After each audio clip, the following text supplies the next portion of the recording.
watching the Comcast Network, CN 100, Chicago. Monday night, Moraine Valley Community College was the site for the inaugural SportsTownChicago.com Girls High School Volleyball All-Star Game. So let's head out to Palos Hills for one last look at Chicagoland's top players. So let's go inside and have some hot highlights for you. First point of the match goes to Team White. Lainey Wyman of Juliet Catholic Academy, the finesse shot, it falls in for one. Moments later, Team Pink goes to Ellen Chapman of Glenbrook South.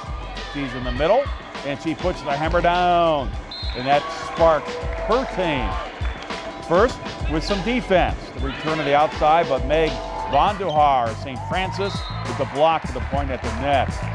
On this point, it's the player of the year, Kelly Lamberti of Cary Grove. Tries it once, gets it back, and then gets it a second time, and that one is good. Then the Ohio recruit comes through yet again. She's in the middle with another kill. With authority, a 4-point lead for Team Pink. Team White comes up with a run. Madison Camp from Chicago Christian. The dink shot, a little misdirection there. From the service line, it's Wyman, and it cannot be returned. Out for the ace, and they lead it now 22-21. The battle in game one continues. Skying high is Gelsman Burks of state champion Lyons Township for one. Team White goes on to take the first game of the match. Burks and Shaylin Koloski of Wheaton-Morville South, both right there for the putback. Now early in game two, Courtney Thomas at the calf, the right side, and she has the kill. Team White continues to blast away though. Tracy Fiala of Naperville North. The left-handed spike finds the mark.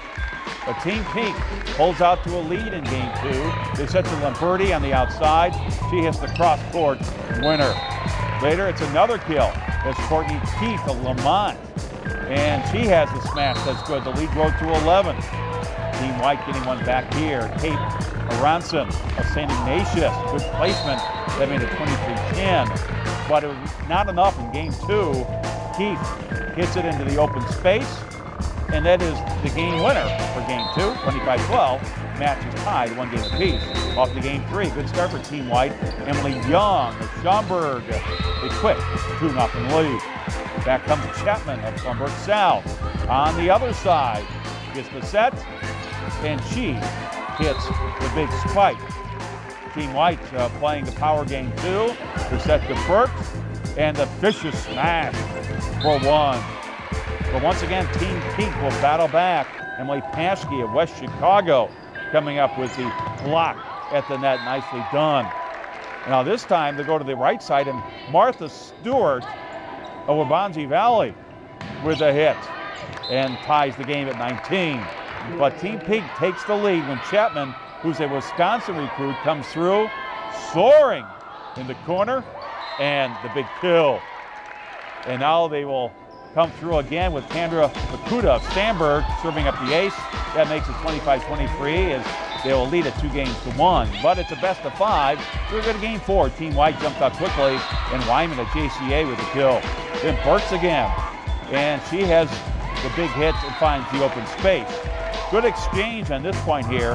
Finally, it'll get to Lamberti, and she will hit the winner that ties the game 4 at 16. But Team White breaks the tie and pulls away Koloski of Wheaton-Morville South with the smash. Then the defense served up by Emily Young at the net with the big block. Tracy Friel going next year to the UIC sets up Madison Camp the outside as Team White takes game 4. So it's 2 games apiece. To deciding game 5 we go. Burks on the outside with a spike, and that ties it at 3-all. Then Lamberti answers with perfect timing on that smash coming up right here. So that made it 6-4. The teams changed sides after the first 10 points of game 5. Makes no difference. Lamberti set up by her Cary Grove teammate, Colleen Smith, an Indiana recruit, makes it 10-5. Then Team White gets one back from Young, too hot to handle, but delays the finish as Smith sets up Lamberti once again for the game winner. They take the entire match 3-2. The winners talk to us in CN 100 about the match and the event itself.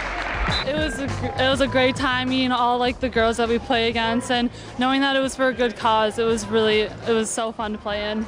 The Silver Lining Foundation is a wonderful charity where the proceeds of tonight's game are going to go toward getting free mammograms for women all across the greater Chicagoland area.